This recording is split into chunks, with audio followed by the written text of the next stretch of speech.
Hello guys! Welcome to my channel. So matagal-tagal po akong hindi nakapag-upload ng medyo mahabang vlog, but then mag-upload ako guys, mag-update ako sa inyo and para makita nyo po kung ano po yung ginagawa ko or ano po yung update sa akin nowadays. So ngayon nakikita nyo po, nandito po ako sa somewhere na medyo mapuno, madamo, maaraw kasi nasa province ako guys. So eto guys, etong place na to is very memorable kasi since bago ako makagraduate ng high school nandito ako actually hindi talaga ako dito nakatira na talagang dito, pero yung family ko, yung mother ko, mga kapatid ko nandito. So itong bahay na to is pinaayos ko to siya guys. Matagal na to siya, hindi pa na-fix kaya medyo pangit na yung pintura and ayoko din yung color, pero gusto ni Mother Earth yung color. So itutur ko kayo sa bahay na matagal na hindi kong nawian. Umuwi lang ako dito para makita nila yung aking apo. Yung apo nila, buang. And para magpahinga din from Manila. Pero babalik ako ng Manila, guys. So, mga kawudi, ang una natin pupuntahan is yung kitchen. Explain ko sa inyo, guys, kung gaano ka-importante yung kitchen sa akin. So, ito yung medyo nag-upgrade na siya sa lagay na to, pero hindi siya totally. So, medyo makalat siya, ha? Makalat talaga. So, ito, mga langga, kawudi. Dito kami nagluluto before. Ano to siya, hindi pa to siya masyadong ganyan. Wala pang ganito, wala pang ganyan. Ngayon lang yan nag-upgrade. So, ang nilalagay namin dito is kahoy. And ito yung mga kahoy, guys. At dyan nanggagaling yung tawag nito, yung kawudi word. I-explain ko sa inyo later. And ito, guys, yung likuran. Ayan yung likuran. Yan, mga ano ng manok, yung mga chicken, ayan, dyan kinukulong. Pero ngayon, yung mga manok ko pumunta saan-saan. Ito yung, umiyak yung baby ko doon. Ito, medyo talagang farm na farm siya dito. Ating probinsyang-probinsya ang dating. So, dahil, tawag nito, nagkaroon kasi kami ng problema sa family ko. Like, hindi kami masyadong nag-uusap nung mga nakaraang maraming taon. Kaya, basta nagkaroon lang ng misunderstanding and family problems. So, ayan guys, ito yung very simple na makalat. As in, super makalat dito guys, kasi probinsya ang dating. And, sige, wait lang, dito naman tayo sa harapan. Ayan yung kusina na very, as in dirty kitchen talaga yung dating niya. Pero guys, kahit ganito siya guys, hindi ako maarte. Hindi kasi talaga ako dito nagtagal, pero pagka nagkaroon ng unity, pag tinulungan naman nila ako, at least hindi magiging ganito. Kaya, mahabang story bakit nagkakaganito, guys. Ito yung paligid. Yan, dati ito yung CR. Ito yung CR dati, papakita ko sa live. Ayan. May trapal lang yan dyan nilalagay. May harang lang yan siya dyan. Pero ngayon wala na yan. Hindi na yan siya ginagamit. So, may CR sa loob ng bahay. So, medyo makalat lang ha. Sorry lang. So, ayan. Nandito yung sa CR, sa loob. CR na yan siya. Punta naman tayo sa harapan. Yan. Ito naman mga kawudi. Yun yung way papunta dun sa taas. Yan yung bahay namin. Very simple house. Ito yung na-invest kong motor dito.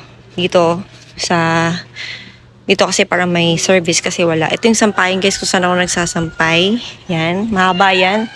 Ay, sorry, may mga short. Yan, mainit. Super init. O, diba? Mainit dito. Kasi nasa probinsya. Pero umuulan-ulan din. So, ayan. Etong lupa na yan hanggang doon. Doon. Amin pa yan doon. So, medyo malawak naman kahit papano.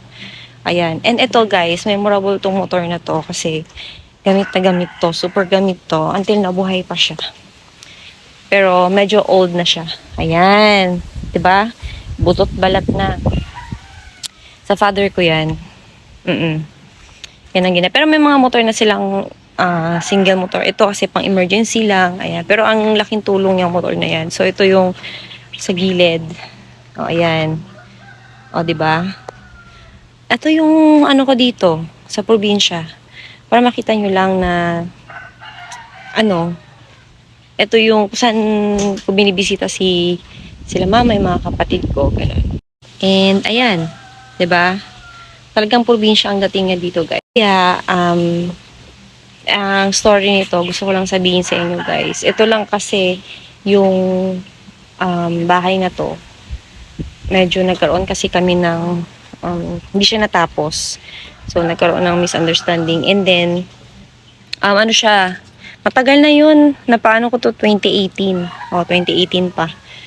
Pero nga ito, bumisita lang kami para makita nila yung apo. So si baby nasa loob, umiiyak, inano ni mama. Tapos, kasi talagang nasa Iloilo ako nakastay and sa Manila. Kasi yung work ko sa Manila, 'di ba? Alam niyo naman yung lahat. And in-update ko. Ngayong araw na to, August 2, I don't think so. I'm not sure. Basta August 2. August 2 naman siguro ngayon. Tapos, ayun. Gusto ko lang i-share sa inyo guys na yung main point ko dito, kahit na anong galit or what, talagang hindi pa rin mawawala yung pagmamahal mo kahit papano sa kung saan yung pamilya mo na nakasama mo din. Pero yun nga lang, hindi ko sila masyadong na kalakihan ng from high school kasi nagyaya kasi ako dati. So, nagyaya ako habang nag-aaral. Tapos, nagtatrabaho ako sa mga fast food habang nag-aaral ako ng college. Tapos, nung nakagraduate ako, pumunta ako sa Iloilo and Manila. Dahil, syempre, ginamit ko yung talent natin. May makeup artist, wedding planner, ganyan. So, ayun. Gusto ko lang i-share sa inyo yung very update ko for today's video. Hindi ko alam saan ko titingin kasi cellphone yung gamit ko ngayon, mga ka-woodies. Pero after nito, siguro next year, babalik ako ng Manila. Mabilis lang ang panahon, guys. Dito lang talaga ako nagpalamig. Nag-toxi. Ano ba yan? Paano ba yan? Nag-detox. Oo. Pero at least magamit para may wifi naman dito sa bahay. And ang mahirap lang dito, guys, kapag wala kang service, hindi ka basta-basta makakapunta kung saan-saan. Syempre, magastos, pamasahe, mainit, yung ganun. Ayun lang. So, hopefully, wala lang nakinig kayo sa video ko na to. And thank you po sa lahat na nagpa-follow at saka sa mga nagsusupport sa akin since day one. And until now, and abangan nyo po yung ating vlogs na i-upload ko dito everyday. Mapa-reels ba yan, short video, long video. Ayun, thank you so much. Ayun, ayan, thank you mga langga ka-woody. O nga pala guys, ang sa mga nagtatanong bakit daw ka-woody. Kanina nga sinabi ko sa inyo, yung ka-woody is galing, yung woody is kahoy. Kasi nung high school ako, first year, nangangahoy ako, kasi pinapakahoy kami ni Papa.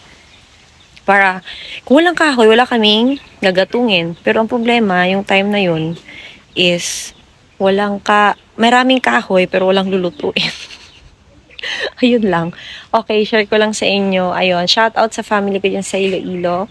And, ayun, gusto ko lang sabihin sa inyo, mga langga ka-woody, na ano man ang status nyo sa buhay, mapa-up and down man kayo, babalikan nyo yung mga memories and yung mga pinagdaanan nyo before. So, ayun, sinishare ko lang sa inyo kung ano po yung mga napagdaanan ko dati at saan ako naparating o saan ako napatungo. So, ayun. Thank you so much and sana nag-enjoy kayo sa pakikinig dito sa vlog ko. Thank you so much. Love, love!